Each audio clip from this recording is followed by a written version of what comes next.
Good morning students. Saroj digital learning में आपका स्वागत करती हूँ।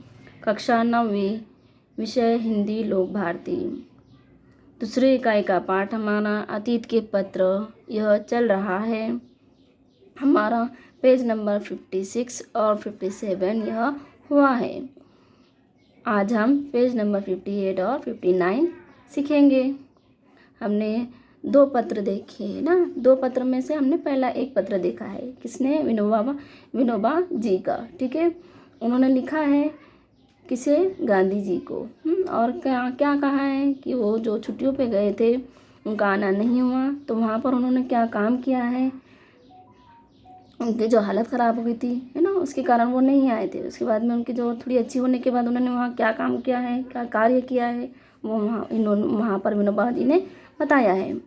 अभी आइए यहाँ पर आगे, यहाँ तक देखिए हमने सीखे हैं। अभी यहाँ से हमारा चल रहा है पेज नंबर 58 पर।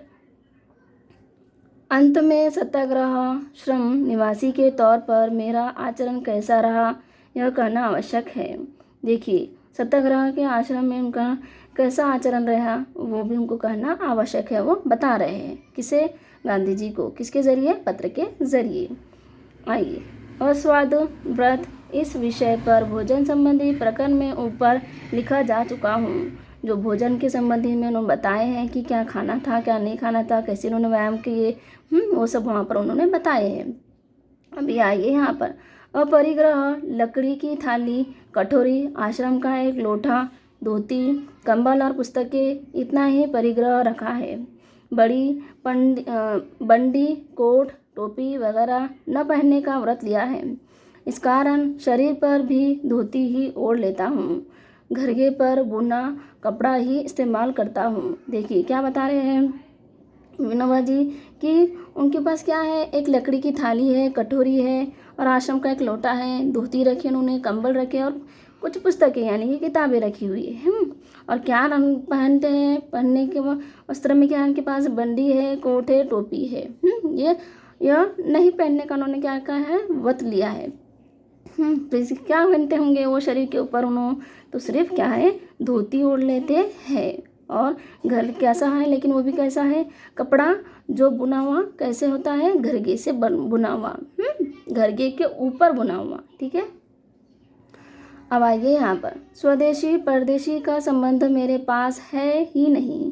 देखिए, स्वदेशी और परदेशी का जो संबंध है वो उनके पास है ही नहीं। आपके संबंध मद्रास के व्याख्यान के अनुसार व्यापक अर्थ न किया हो तो ही।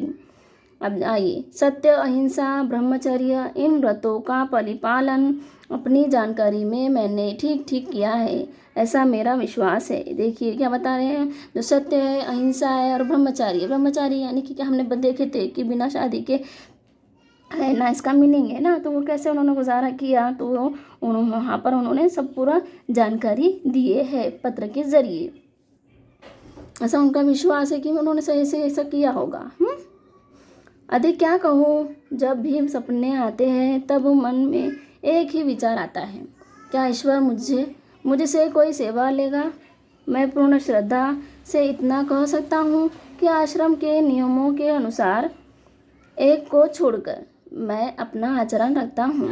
यानी मैं आश्रम का ही हूँ, आश्रम ही मेरा साध्य है।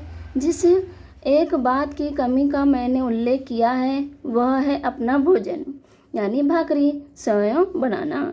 मैंने इसका भी प्रयत्न किया पर प्रवास में यह संभव न हो सका। देखिए क्या बता रहे हो कि एक को छोड़कर उन्होंने सब नियम जो है वो पालन किए हैं, लेकिन किसको छोड़कर?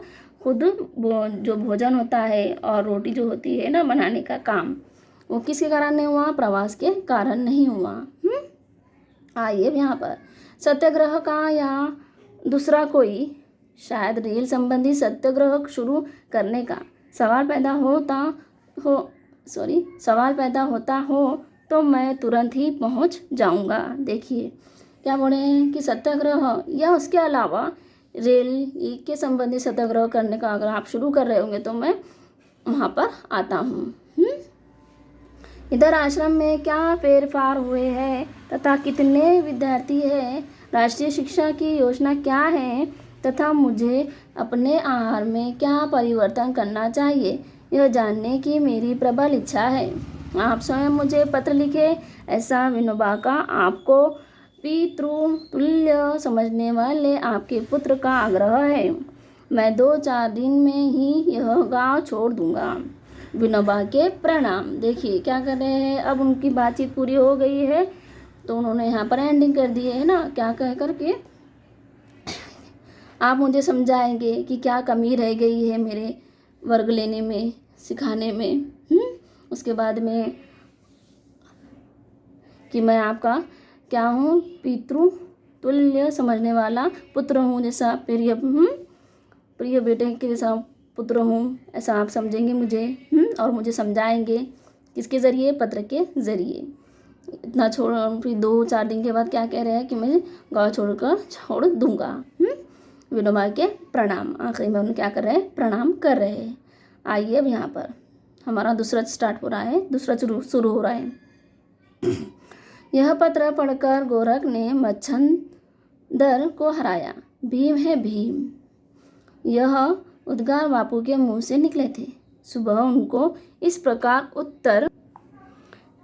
उत्तर दिया, तुम्हारे लिए कौन सा विशेष काम मैं लाऊं, यह मुझे नहीं सूझता। तुम्हारा प्रेम और तुम्हारा चरित्र मुझे मोह में डुबो देता है।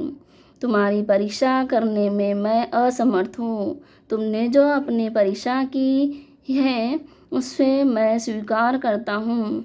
तुम्हारे लिए पिता का पद ग्रहण करता हूँ। मेरे लोभ को तो तुमने लगभग पूरा ही किया है। मेरी मान्यता है कि सच्चा पिता अपने से विशेष चरित्रवान पुत्र पैदा करता है। सच्चा पुत्र वह है जो पिता ने जो कुछ किया है उसमें वृद्धि करे। पिता सत्यवादी, दृढ़, दयामय हो तो स्वयं अपने में यह गुण विशेषता से धारण करे।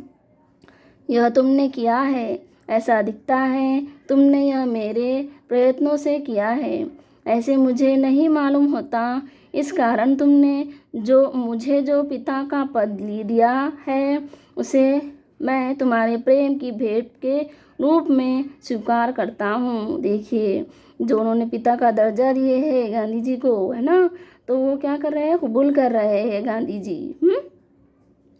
उस पद के योग्य बनने का प्रयत्न करूँगा और जब मैं हिरण्यकश्यप साबित हूँ तो प्रहलाद भक्त के समान मेरा सादा निरादर करना। देखिए कि मैं क्या बोल रहे हूँ कि मैं उसका प्रयत्न करूँगा अच्छा पिता होने का। ठीक है, तुम्हारी यह बात सच्ची है कि तुमने बाहर रहकर आश्रम के नियमों का बहुत अच्छी तरह पालन किया है। तुम्हारे आश्रम में आने के बारे में मुझे शंका थी ही नहीं।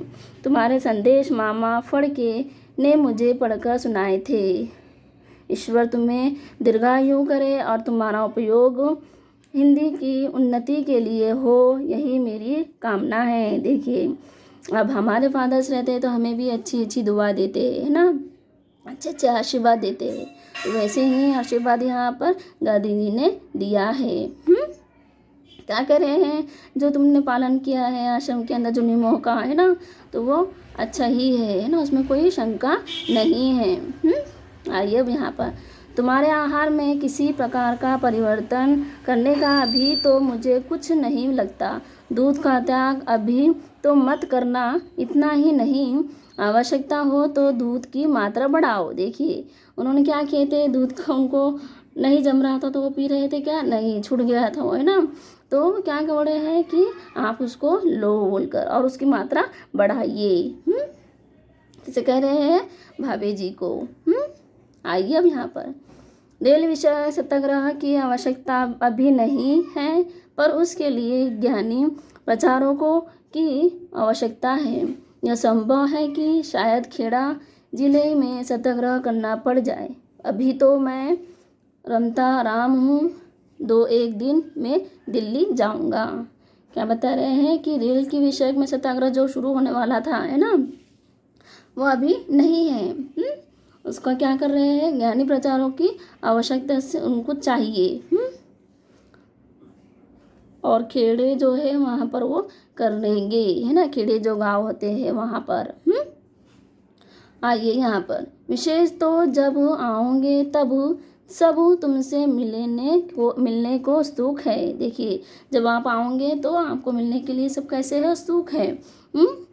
बापू के आशीर्वाद। अब देखिए यहाँ पर बापू ने भी क्या किया है, आशीर्वाद दिया है। बाद में बापू के उद्गार, बहुत बड़ा मनुष्य है। मुझे अनुभव होता रहा है कि महाराष्ट्रियों और मदरसियों के साथ मेरा अच्छा संबंध रहा है। महाराष्ट्रियों में तो किसी ने मुझे निराश किया ही नहीं, उसमें भी विनोबा ने तो हद कर दी। देखिए, आपको यह पाठ समझ में आ गया होगा, ऐसी आशा करती हूँ। धन्यवाद।